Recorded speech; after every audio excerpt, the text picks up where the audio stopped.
ओम नमः शिवाय. हर हर महादेव. भगवान भोलेनाथांच्या कृपेने तुमच्या सर्व इच्छा मनोकामना पूर्ण हो. मराठी कॉर्नर या मराठी यूट्यूब चॅनलवर तुमचं अगदी मनापासून स्वागत आहे. तर आज आहे श्रावणी शुक्रवार. त्याचसोबत आज रक्षाबंधन देखील आहे, पौर्णिमा देखील आहे. तर मी तुम्हाला श्रावणी शुक्रवारी ज्योतीची कथा सांगणार आहे. ही कथा ऐकल्यामुळे आपल्या आयुष्यातील दुःख, दारिद्र्य, गरिबी ही दूर होत असते आणि घरामध्ये सुखशांती, समृद्धी येते. त्यामुळे व्हिडिओ स्किप न करता शेवटपर्यंत जरूर बघा. चॅनलवरती नवीन असाल तर चॅनल लाईक करा व सबस्क्राईब देखील करा. तसेच कमेंटमध्ये जय ज्योती माता किंवा ओम नमः शिवाय किंवा हर हर महादेव लिहायला विसरू नका, जेणेकरून आपल्याला देखील भगवान भोलेनाथांचा आशीर्वाद नक्कीच प्राप्त होईल. पूर्वी आषाढ संपताच देवघराच्या भिंतीवर ज्योतीचा कागद चिटकवला जात असे. घरातील आत्या, मावशी, आई, आजी कापसाची वस्त्रे तयार करून त्याला हळद कुंकवाची बोटं लावून त्या माळा आणि गोडाधोडाचा नैवेद्य ज्योतीला दाखवत असे. श्रावण शुक्रवारी सुवासिनीला हळद आणि कुंकू ओटी भरणे तसेच ज्योतीची आरती म्हणणे हे व्रत पूर्ण श्रावण मास पाळले जात असत व श्रावण अमावस्येला ज्योतीचा कागद निर्मल्यात सोडून दिला जात असे.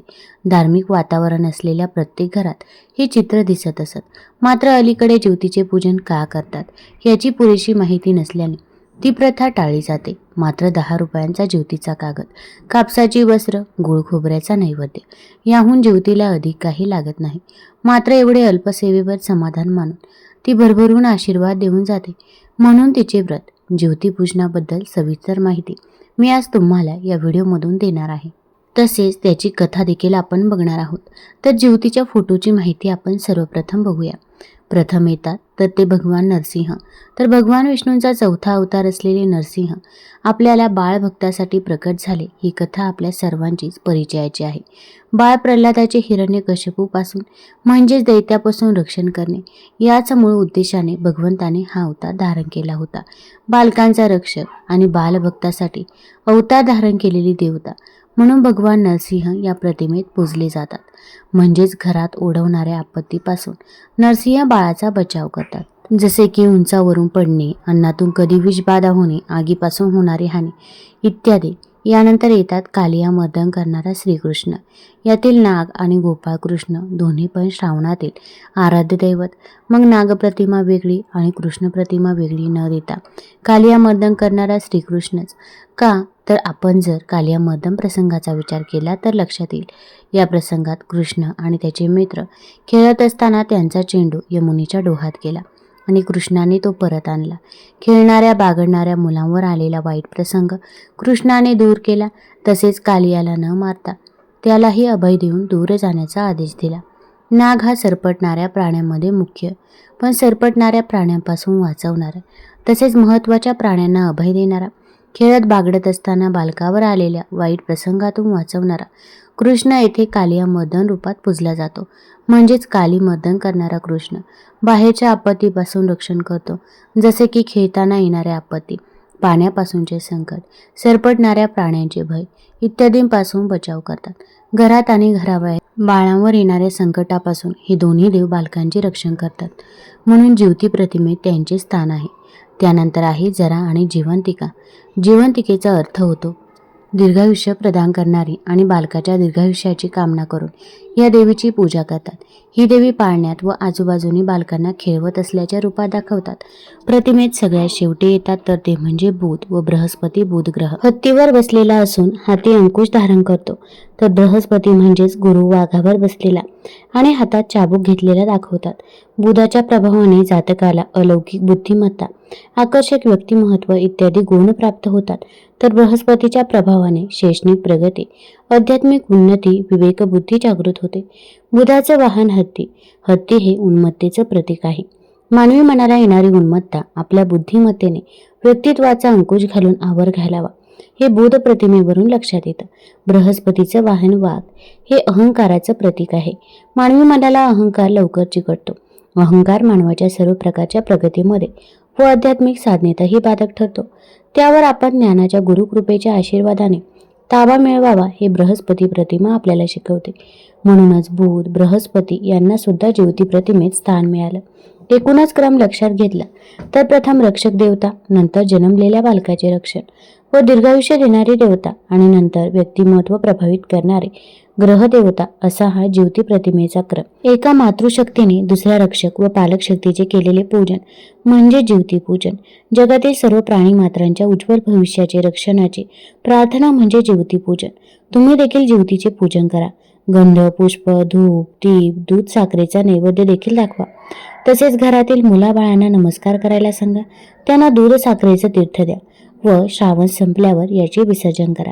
आता आपण ज्योतीची कथा काय आहे तर ते आपण जाणून घेऊया. आटपाट नगर होतं. तिथे एक राजा होता. त्या राजाला मुलगा नव्हता. तेव्हा राणीनं काय केलं, एका सुईणीला बोलावून आणलं. अगं अगं सुईणी, मला नळवारी सुद्धा एक मुलगा गुपचूप आणून दे, मी तुला पुष्कळ द्रव्य दे. सुईणीनं गोष्ट कबूल केली. ती त्या तपासावर राहिली. गावात एक गरीब ब्राह्मणाची बाई गर्भा राहिली. तेव्हा ती सुईणी तिच्या घरी गेली आणि तिला सांगू लागली की बाई बाई, तू गरीब आहेस. तुझं बाळणपणाचं पोट दुखू लागेल तेव्हा मला कळव, मी तुझं बाळणपण फुकट करेन. तिने होय म्हणून सांगितलं. नंतर ती सुईणी राणीकडे आली. बाईसाहेब, आपल्या नगरात अमुक अमुक गरीब ब्राह्मणाची बाई गरोदर आहे. तिला नुकताच दुसरा महिना लागला आहे. लक्षणं सर्व मुलाचीच दिसतात. तेव्हा आपल्या घरापासून तो तिथपर्यंत काही कळणार नाही असं एक गुप्त भुयार तयार करावं. आपल्याला काही दिवस गेल्याची अफवा उठवावी. मी तुम्हाला नळवारीचा मुलगा आणून देईन.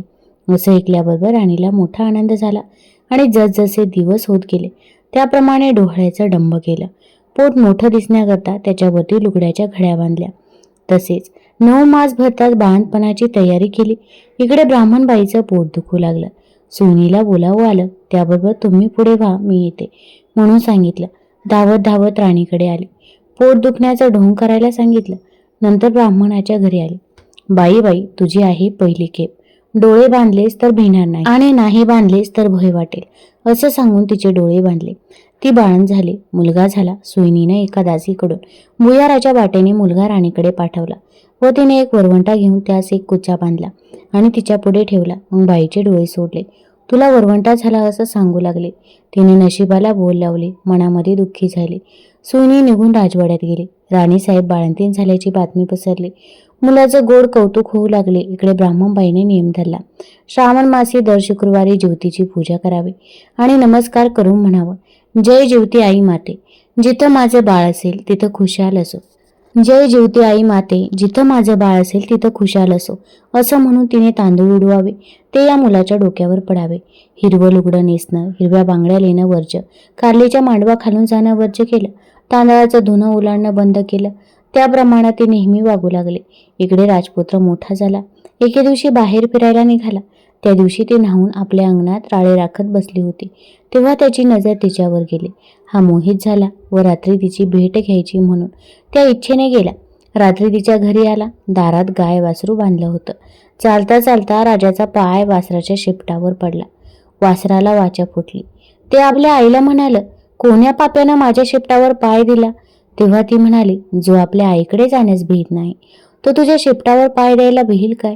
हे ऐकून राजा मागे परतला आणि घरी येऊन आपल्या आईपासून काशीत जाण्याची परवानगी घेतली. काशीत जाऊ लागला. जाता जाता एका ब्राह्मणाच्या इथं उतरला. त्या ब्राह्मणाला पुष्कळ मुलं होत होती, पण ती 5वी 6वीच्या दिवशी जात असत. राजा आला त्या दिवशी चमत्कार झाला. 5वीचा दिवस होता. राजा दारात निजला होता. तेवढ्यात सटवी आई रात्री आली आणि म्हणू लागली, कोण ग मेलं वाटेत पसरलं आहे? ज्योती आई उत्तर करते, अगं माझं ते नवसाचं बाळ निजलं आहे. मी त्याला काही ओलांडू देणार नाही. मुलगा आज जाणार म्हणून त्या मुलाचे आईबाप चिंता करत बसले होते. त्यांनी हा संवाद ऐकला. इतक्यात उत्तर रात्र झाल्यावर सटवी आई व ज्योती आई आपापल्या रस्त्याने निघून गेल्या. उजाडल्यावर ब्राह्मणानं येऊन राजाचे पाय धरले. तुमच्यामुळे आमचा मुलगा वाचला. आजचे दिवस मुक्काम करा अशी विनंती केली. राजानं ती मान्य केली. त्याही रात्री याप्रमाणे प्रकार झाला. दुसऱ्या दिवशी राजा चालता झाला. इकडे यांचा मुलगा वाढत चालला होता. पुढे काशीस गेल्यावर यात्रा केली. गयावर्जनाची वेळ आली. पिंड देतेवेळी ते घ्यायला 2 हात वर आले. असं होण्याचं कारण त्याने ब्राह्मणांना विचारलं. ते म्हणाले, घरी जा. साऱ्या गावातल्या बायका पुरुषांना जेवायला बोलव, म्हणजे याचं कारण समजेल. मनाला मोठी चुटपुट लागली. घरी आला. मोठ्या ताटाचं मावत केलं. त्या दिवशी शुक्रवार होता. गावात ताकीद दिली, घरी कोणी चूल पेटवू नये. सगळ्यांनी जेवायला यावं. ब्राह्मणीला मोठं संकट पडलं. राजाला निरोप धाडला, मला जीवतीचं व्रत आहे, माझे नेम पुष्कळ आहे, ते पाळले तर जेवायला येईन. राजानं कबूल केलं. जिथं तांदळाचं धुणं होतं ते काढून तिथून सारून त्यावरून ती आली. हिरव्या बांगड्या भरल्या नाही, कारल्याच्या मांडवा खालून गेली नाही. दरवेळी जिथं माझं बाळ असेल तिथं खुशाल असो असे म्हणे. पुढे पान वाढले, मोठा थाट जमला. राजानं तूप वाढायला घेतलं. वाढता वाढता ही ज्या पंक्तीत बसली होती तिथं आला. तूप वाढू लागला. ईश्वरी चमत्कार झाला. बाईला प्रेम सुटून पाना फुटला. तिच्या स्तनातून दुधाच्या धारा फुटल्या. त्याच्या तोंडात त्या उडाल्या. तो हातची तपेली ठेवून रुसून निजला. काही केल्या उठेना. तेव्हा आई गेली. त्याची समजूत करू लागली. तो म्हणाला, असं होण्याचं कारण काय? तिने सांगितलं, ती तुझी खरी आई, मी तुझी मानलेली आई असं सांगून सर्व हकीकत सांगितली. नंतर भोजनाचा समारंभ झाला. पुढे त्याने आपल्या आईबापास राजवाड्याजवळ मोठा वाडा बांधून देऊन तो राज्य करू लागला. तर जशी जीवती आई तिला प्रसन्न झाली तशी तुम्हा आम्हा हो. ही 60 उत्तराची कहाणी 5 उत्तरी सफल संपूर्ण हो. तुम्हाला जर ही कथा आवडली असेल तर चॅनल लाईक करा, सबस्क्राईब करा आणि आपल्या मित्रपरिवारासोबत जरूर शेअर करा. धन्यवाद.